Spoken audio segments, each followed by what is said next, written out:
Cassie told the jury that the freakoffs made her feel disgusting and humiliated and worthless. She did say these freak-offs lasted between 1 and 4 days, and it would take her an equal amount of time to get her body recovered, to rehydrate, to rest. Well, I think we're going to learn a lot about the nature of Cassie's relationship with Diddy. Cassie Ventura just named Christina Korm as keeping tabs on her for Diddy.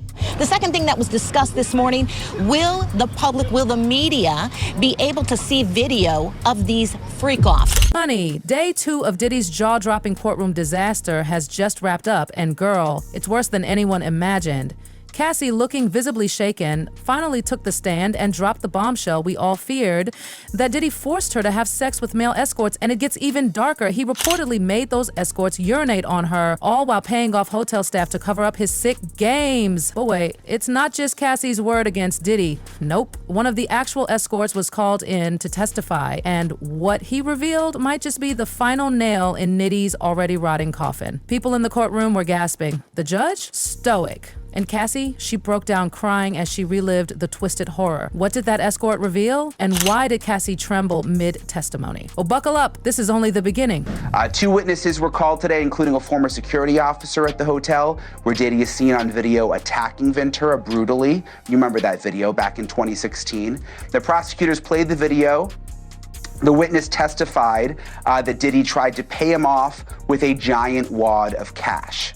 The day's second witness was a male escort. This is where it really got very juicy, who says that he was paid by Diddy numerous times to have sex with Cassie while Diddy sat there in the corner, masturbating and watched. He says he once saw Diddy throw a liquor bottle at Cassie and heard him beating her in another room. The things being said in that courtroom, y'all, they're absolutely monstrous. Prosecutors aren't pulling punches. They're painting Diddy as this disgusting puppet master orchestrating a whole network of cover-ups. And get this, it wasn't just Diddy alone. His chief of staff, his bodyguards, even the hotel staff were allegedly in on it. Everyone was paid off to keep quiet. At one point, Cassie tried to escape. She tried to get away from the madness. But instead of letting her go, Diddy kidnapped her, straight up. And so disturbing, so violent, that even the escort he hired refused to participate. You know it's bad when someone who's literally being paid to be there says, nope, I'm out. Emily Johnson actually said that Cassie did choke on the urine of an escort when Diddy forced this escort to allegedly urinate in her mouth. They did say inner circle numerous times, I believe, really trying to amplify the RICO charges.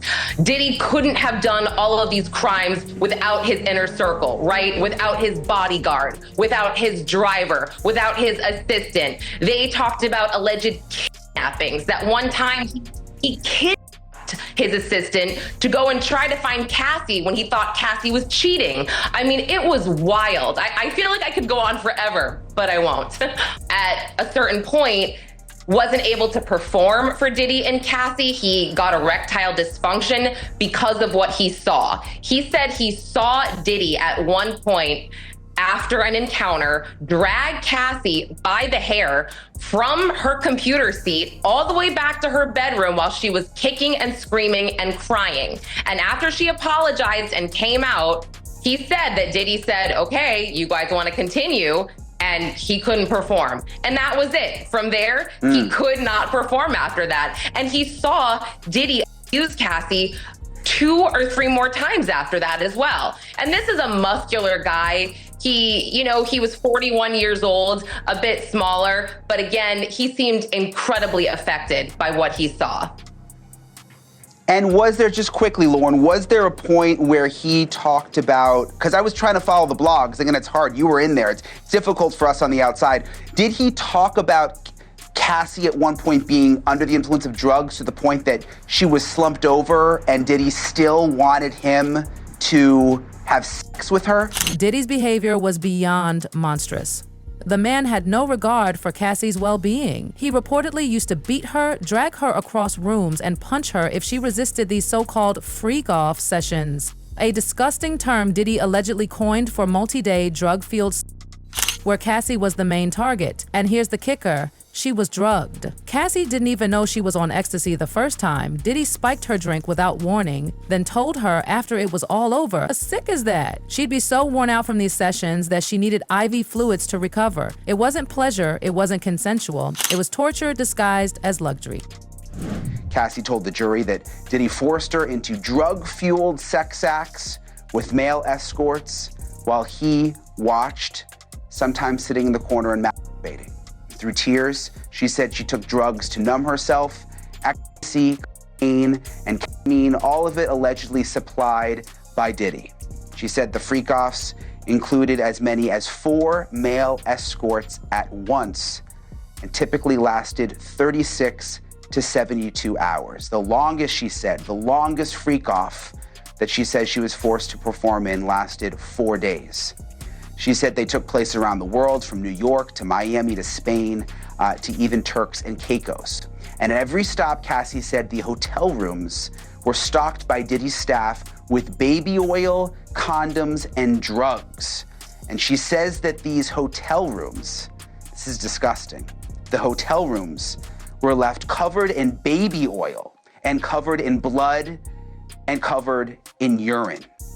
Cassie told the jury that the freak-offs made her feel disgusting and humiliated and worthless. But she said she couldn't say no because she says Diddy threatened to release videos of the freak-offs with her. Just before they broke for lunch, Cassie Ventura described how freak-offs actually became a job, lasting 36 to 48 hours, the longest one lasting up to 4 days. No wonder the participants needed IV fluids after a freak-off. I'm just curious, to Lauren Collins joining us at the courthouse, how was the jury responding?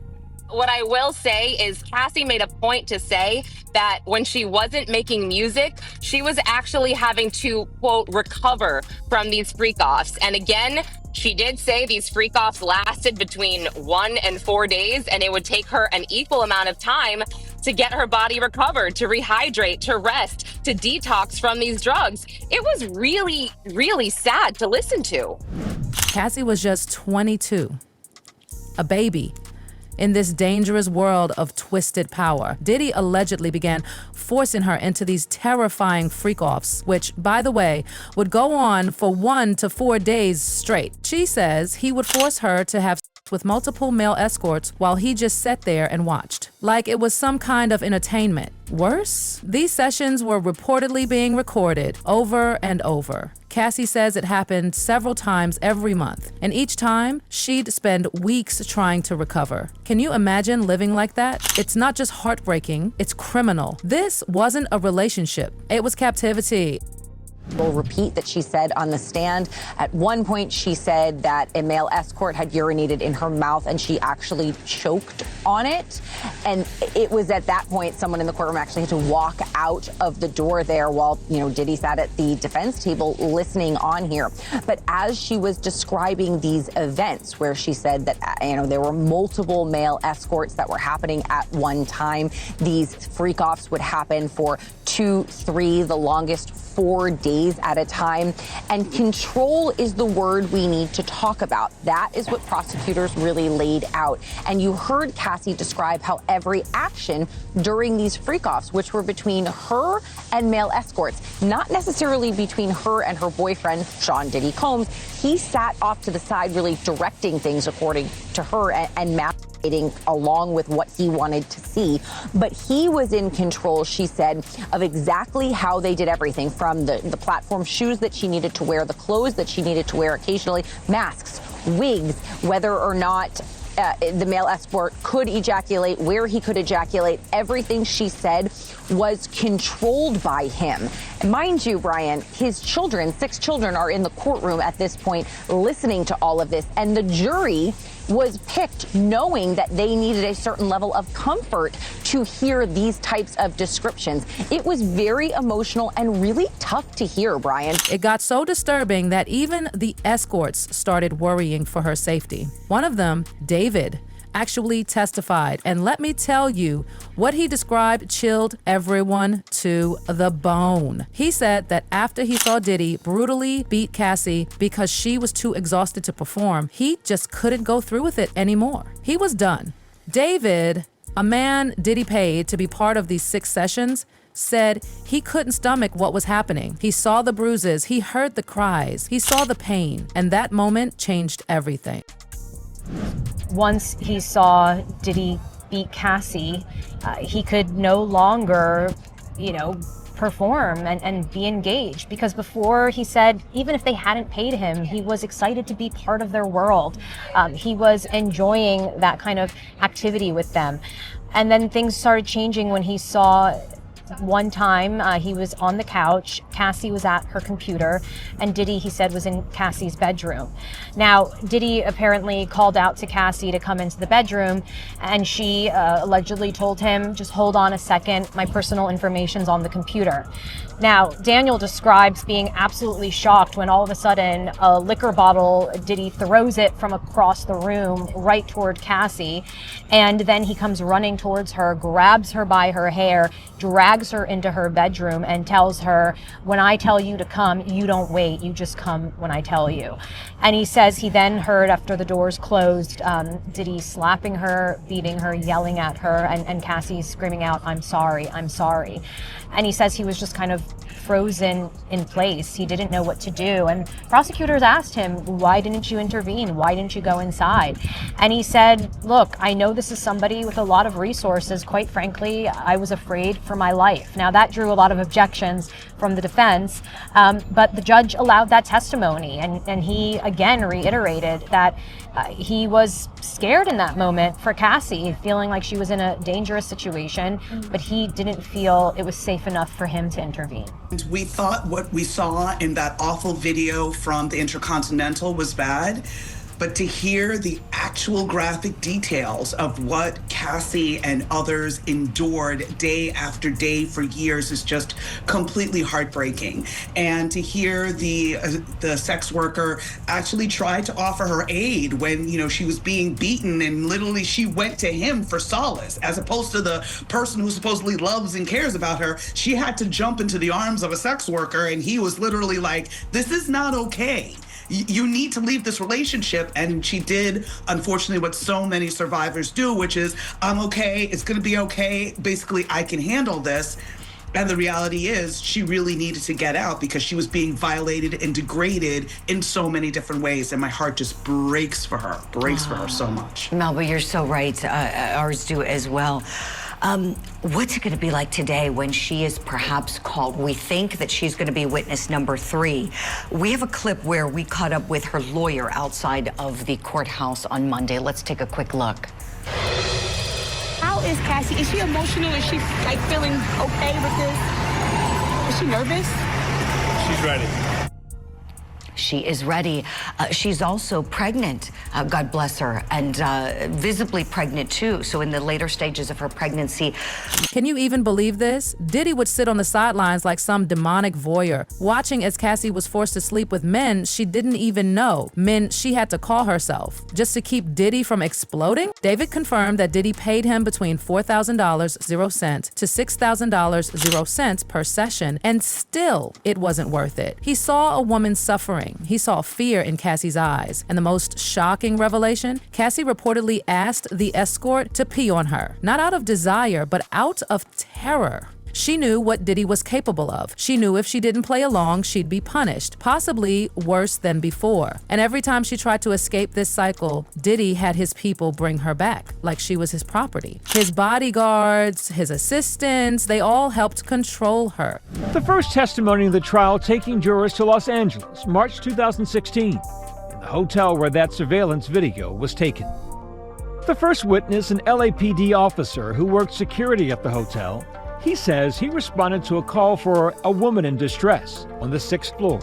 When he got to the floor, he noticed that there was glass on the floor, that the vase and the flowers were broken. The security guard described going back to Diddy's hotel room and standing in the doorway while Ventura grabbed her things. Inside, another man sitting at the corner of the bed.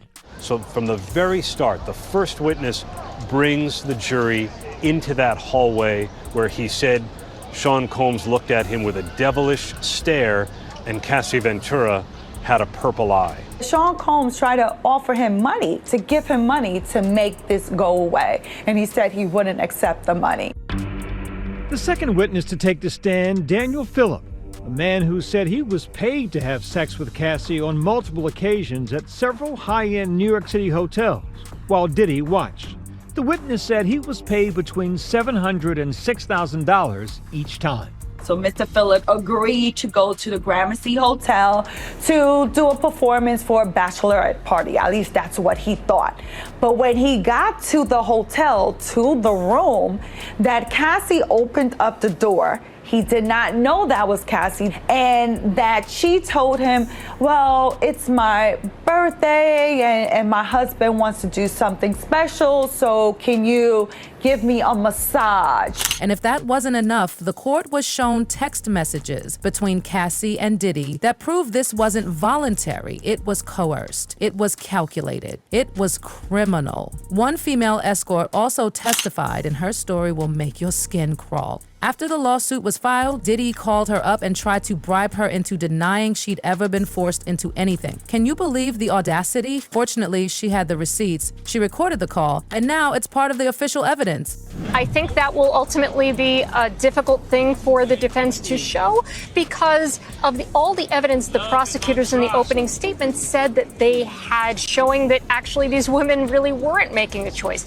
You have the video of Cassie where Sean Combs is beating her, striking her, dragging her out of that hallway video when she was trying to leave one of these freak-off sessions. That doesn't exactly look like a choice. We also heard from the prosecutors that there are text messages where one of the victims, known as Jane, is saying, I don't want to engage in these freak-offs. I don't want to do this. And then there are apparently also recorded calls that we are going to hear between Sean Combs and Jane, in which Sean Combs is offering her money and telling her to say that she wanted to engage in these freak-offs. None of those pieces of corroborating evidence sounds like these women had a choice. So I think that is going to be really critical evidence for the prosecution. And just one last point, even if there is the trafficking charges, but there are 2 charges, one for each victim, of transporting these women across state lines for the purposes of prostitution.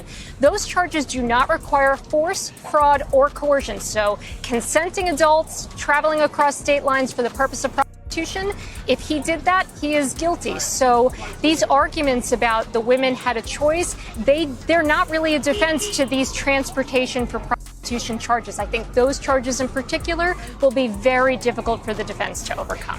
Cassie's voice cracked as she recalled how Diddy used her like a pawn. She was sobbing on the stand, recounting how he pimped her out to other men, sometimes for days at a time. And when she got tired, no rest for the broken. Diddy would shove drugs into her hand, cocaine, MCath, anything to keep her going. And if she said no, he didn't care. He'd get violent. He'd lash out. He'd force her. Cassie's testimony was raw, emotional, and devastating. And the courtroom, silent. Everyone was listening. No one could look away. Cassie in court, reportedly tearing up on the witness stand as she testifies against ex-Diddy in his trafficking trial.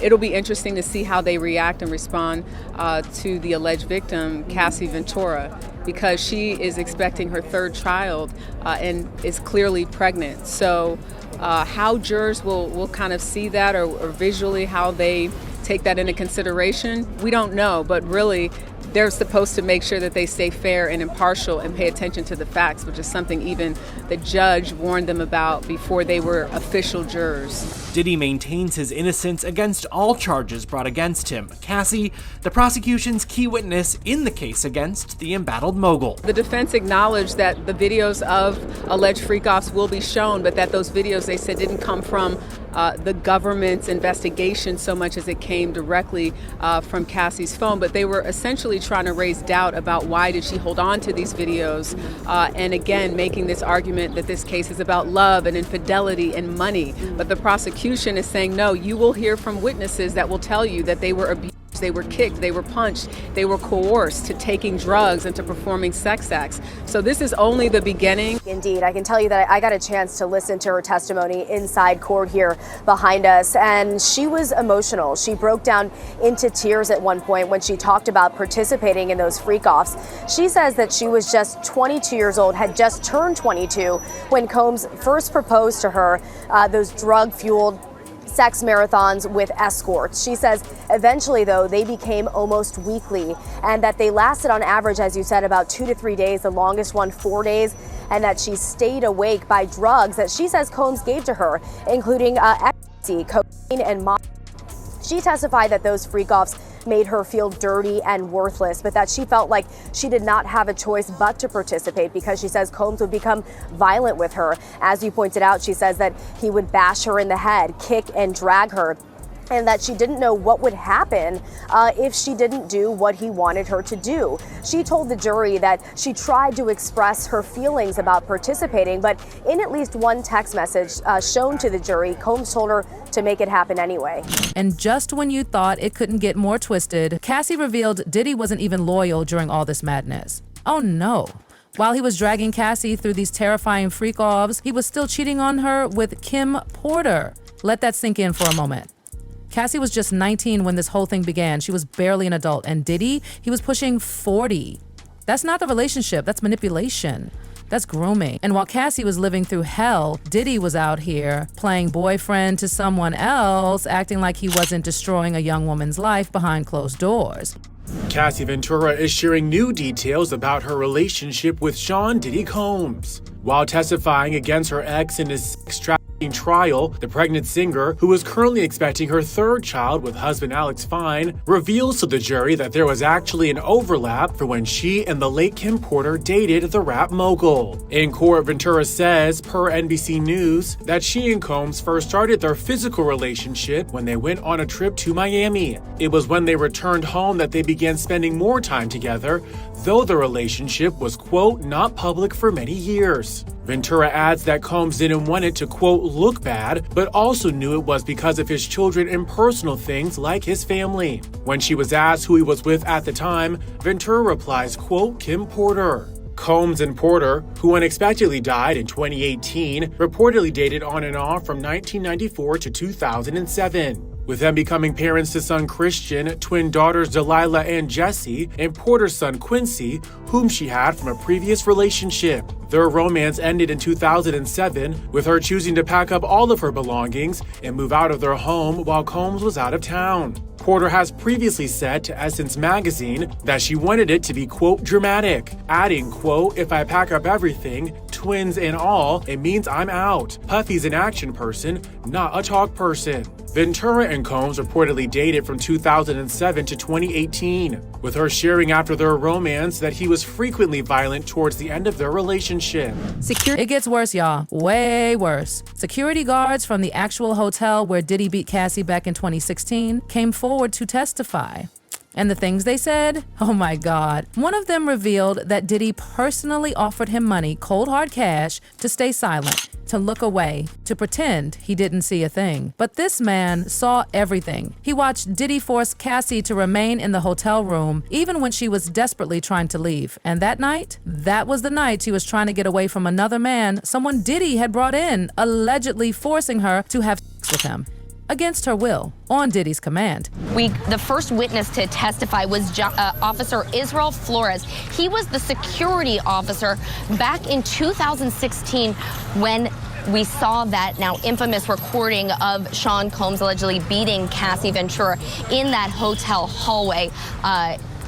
We heard from him. We watched the video in its entirety from multiple angles in order to see exactly what unfolded. And as we watch this video, I want to say, by the way, everything we're about to talk about during this live shot could be perceived as disturbing materials. Just want to give our viewers a little bit of a warning here.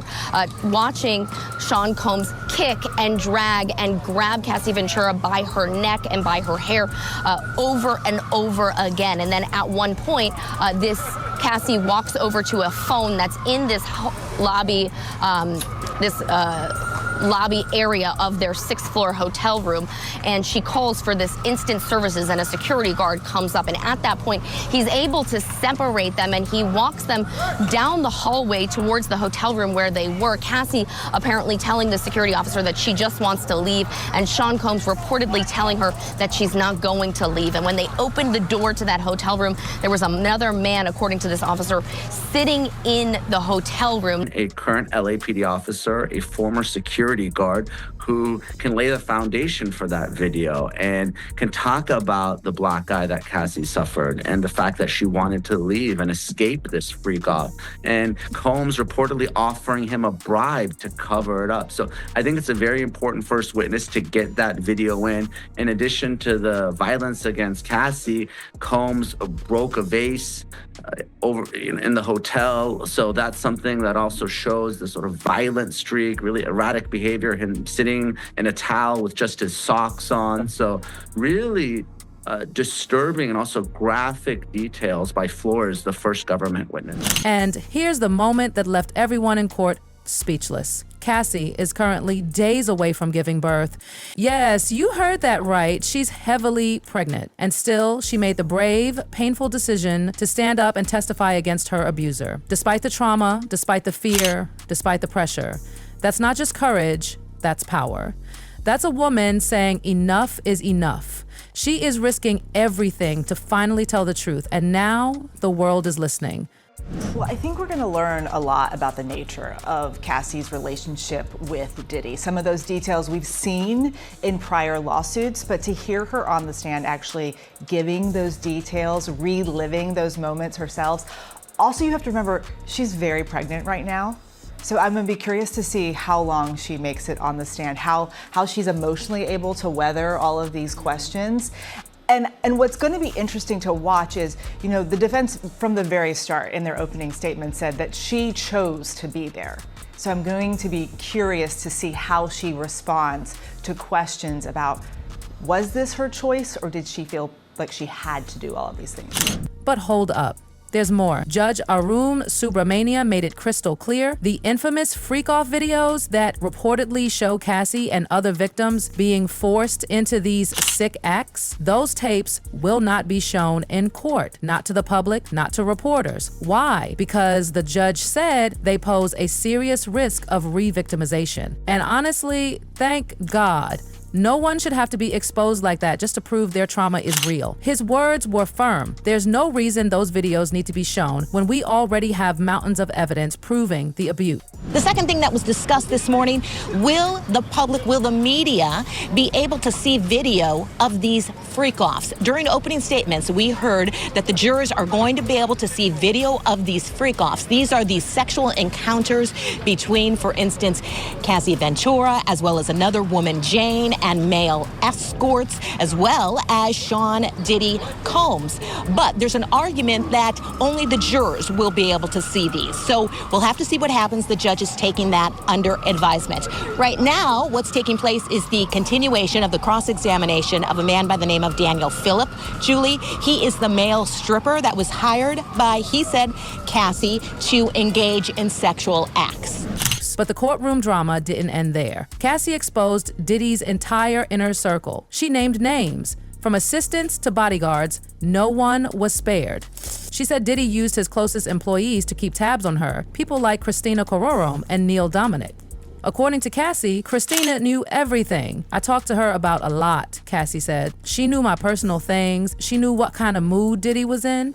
And the security guard? Rock, he was Diddy's right hand in the darkness. He would take away Cassie's stuff, her car, her jewelry, even kick her out of her apartment, all depending on what mood Diddy was in that day. Imagine living with that kind of fear, never knowing if you'd have a place to sleep tomorrow just because your abuser was in a bad mood.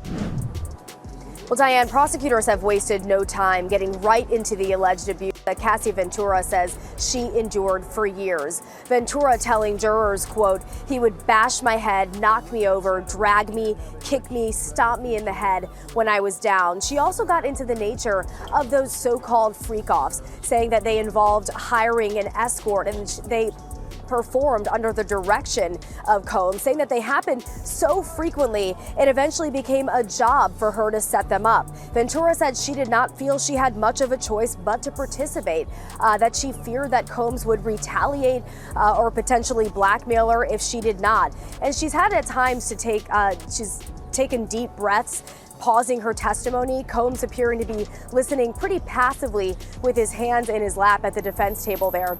Now remember, this is the first time that they are seeing each other face to face since 2018. You can imagine that emotions are very high in the courtroom right now. And this is expected to be a very lengthy testimony. Prosecutors bracing the courtroom for what's to come as she continues to testify, including videos. Cassie Ventura just named Christina Courtroom as keeping tabs on her for Diddy. Cassie Ventura is giving her testimony against Diddy right now in his trial, and she just name-dropped Diddy's ex-chief of staff, Christina Courtroom. Cassie Ventura started her testimony about her early relationship with Diddy, and she even admitted at the very beginning she took E without knowing because it was in a Gatorade bottle. Then she went on to describe the abuse that would start happening to her and how Diddy would keep tabs on her. The government asked Cassie Ventura, how did Diddy keep tabs on you? And she said, we didn't live far apart. He'd send security to come find me or a trusted assistant.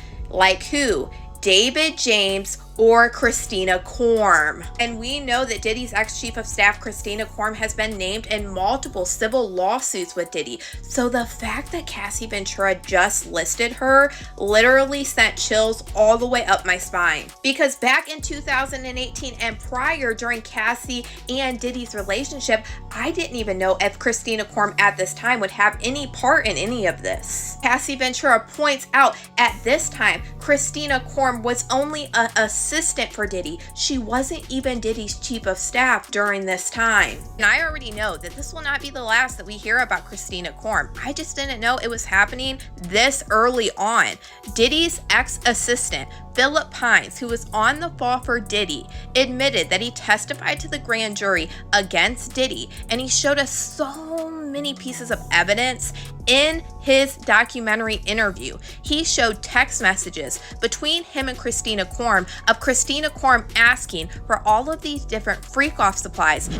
And here's where it all starts to feel like a Hollywood horror film, because Diddy isn't just fighting the accusations. He's allegedly trying to erase them. Witnesses are going missing. Yes, you heard that right. People who were expected to testify are suddenly vanishing or backing out. Fear is spreading. Whispers of threats and hush money are swirling around the courthouse. It's the kind of stuff you see in mob movies, but it's real. It's happening now, and people are scared. The pattern is too loud to ignore. Cover-ups, threats, silence, and now disappearances. What exactly is Diddy still trying to hide? With every passing day, more and more victims are stepping forward. The testimonies, more brutal, more chilling, more damning, and now the question everyone's asking is, how deep does this go?